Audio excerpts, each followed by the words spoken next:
Welcome back dito sa channel natin. Mag-update naman tayo sa mga latest na development dito sa may EDSA Mandaluyong.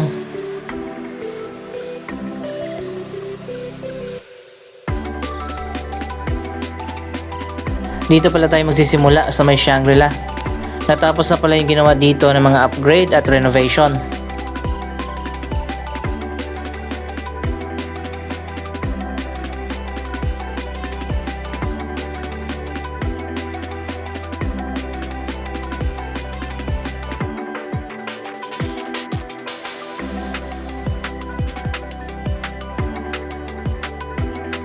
Isa pang mega project na ginagawa ngayon dito ang Shang One Horizon. Mamaya pupuntahan natin yan.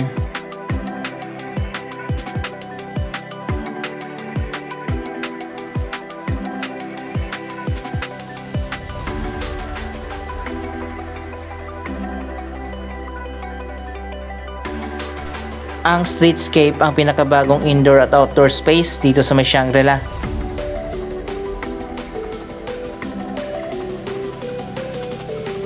Mas pinaganda nila itong area na to at may bagong mga restaurant, mga cafe.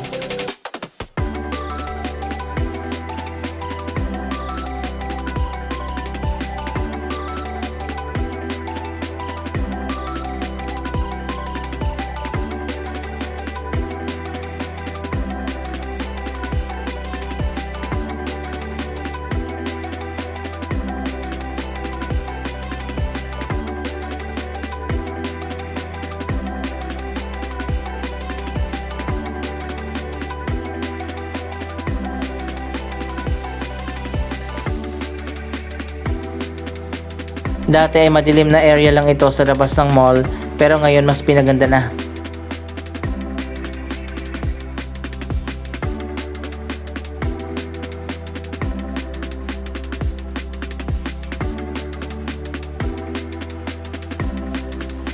Nandito naman sa likod ng mall ang EDSA Shangri-La Hotel.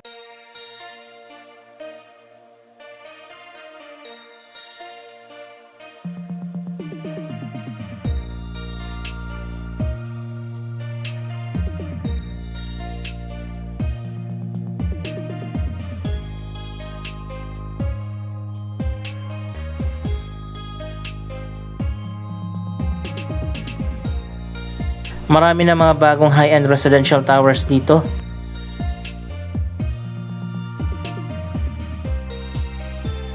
Isa pang bagong project dito sa area ang nagbabalik na Westin Hotel at may high-end residential tower din.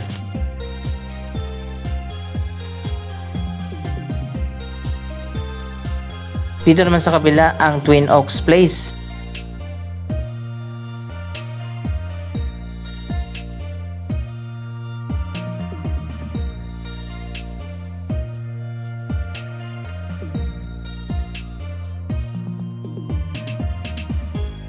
Dito naman sa side na to ang Greenfield District.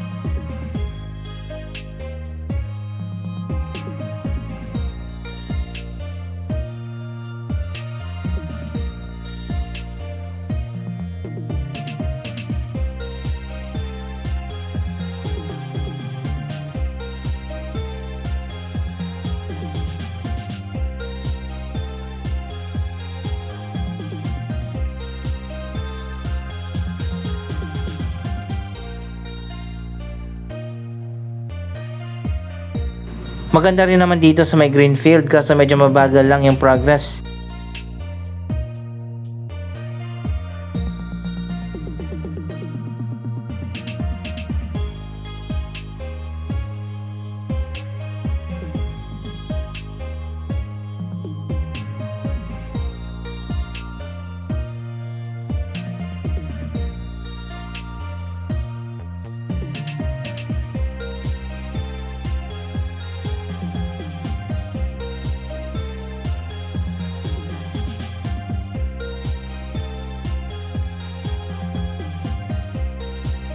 At ito na nga ang pinakabagong project na ongoing pa na ginagawa sa ngayon.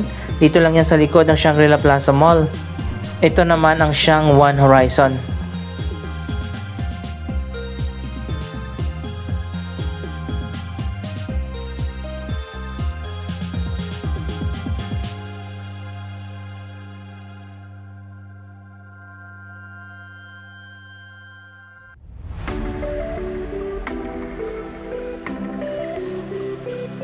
Kapag natapos na yan, yan ang magiging tallest building dito sa may EDSA Mandaluyong area at Ortigas Center.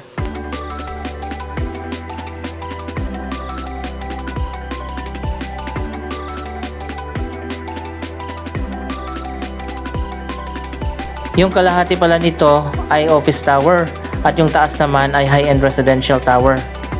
So ito na, tapos na yung kalahati ng building.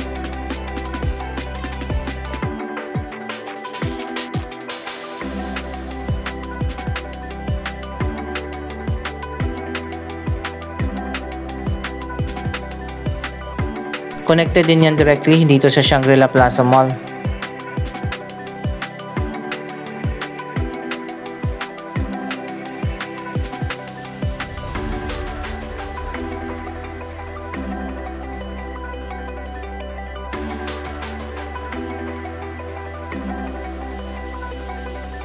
Maluwag din naman dito sa may Greenfield District. Dapat siguro talaga makipag-partner sila sa mga kilalang developers katulad ng SM, Ayala o Robinsons para bumilis yung progress dito sa area. Medyo matagal na itong Greenfield District pero hindi pa siya napuno ng mga building.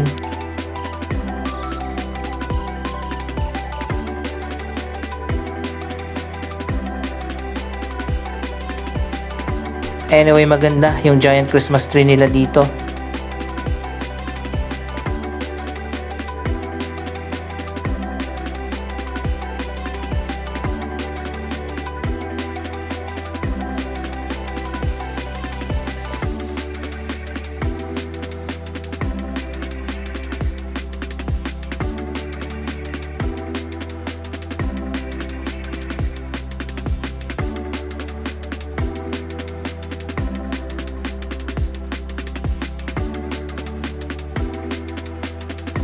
Magbubukas ang bagong night market dito sa may Central Plaza.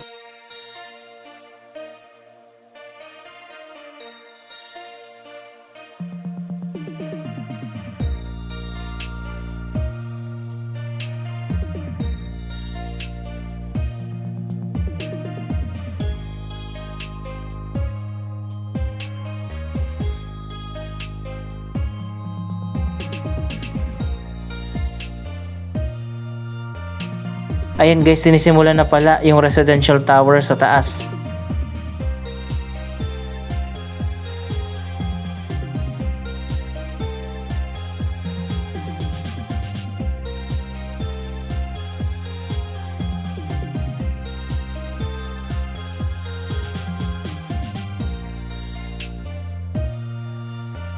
Meron din mga commercial center dito, ang The Portal, The Hub, at meron pang isa doon na connected sa MRT.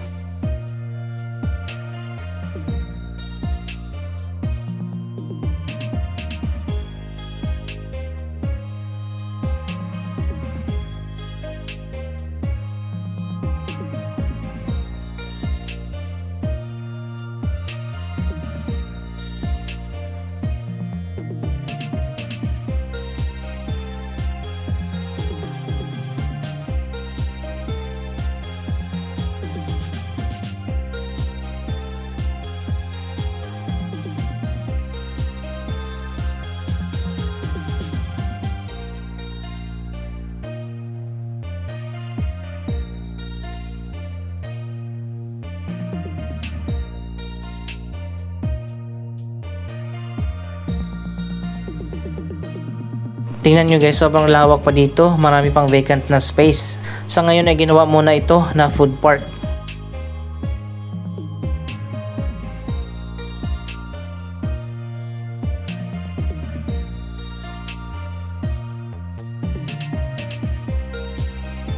Dito sa dulo may mga office towers na at mga bagong residential condominium.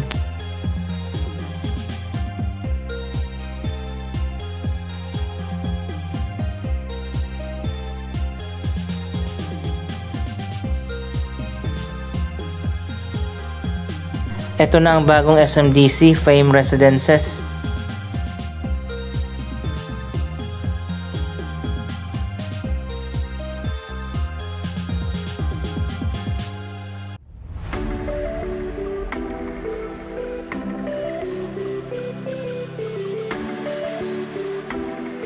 At may mga office building din dito sa dulo.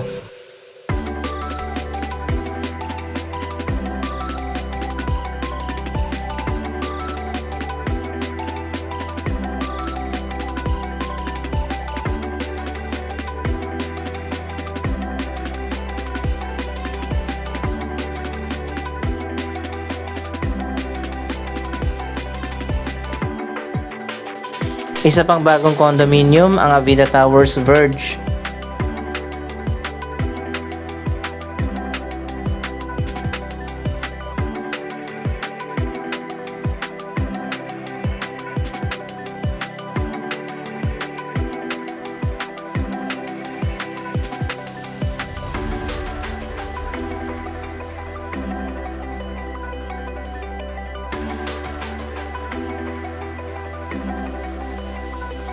Dito naman sa baba ang The Fame Mall. Pero yung mall dito ay sa ground floor lang. Hindi katulad dun sa isa sa Light Mall na 2-story.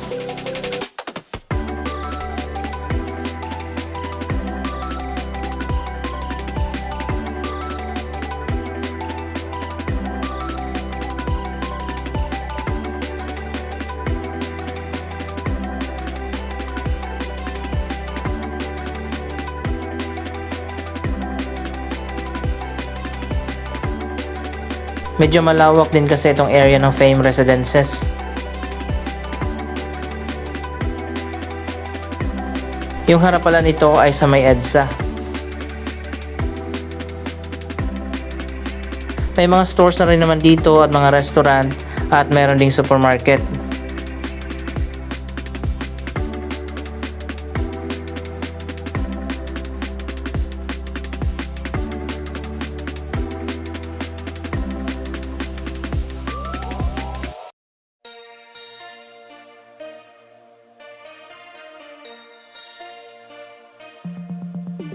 May mini food court din dito sa may Save More.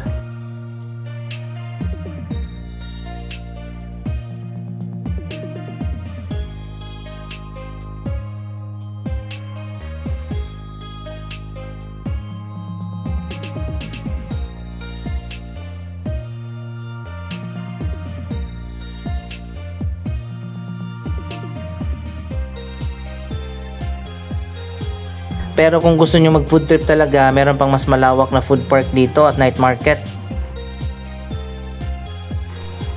Ayan, mas marami naman ang choices dito ng iba't ibang mga pagkain.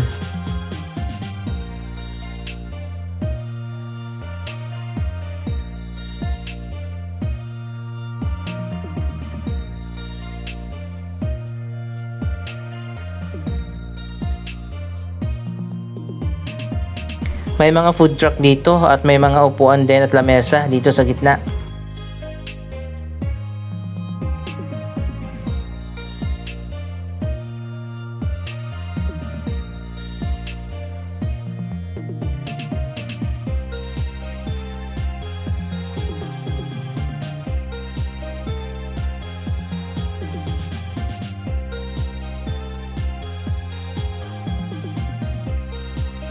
May performers din pala dito habang kumakain kayo.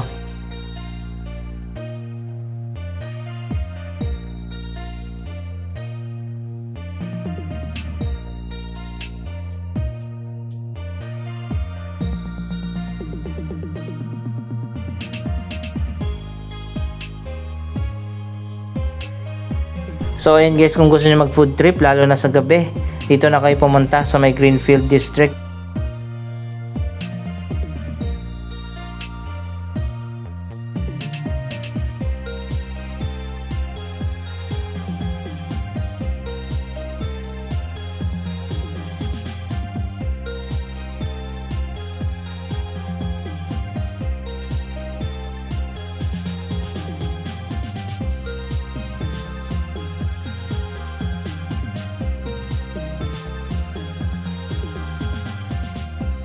Yan muna mga latest na ganap at development dito sa may EDSA Mandaluyong area.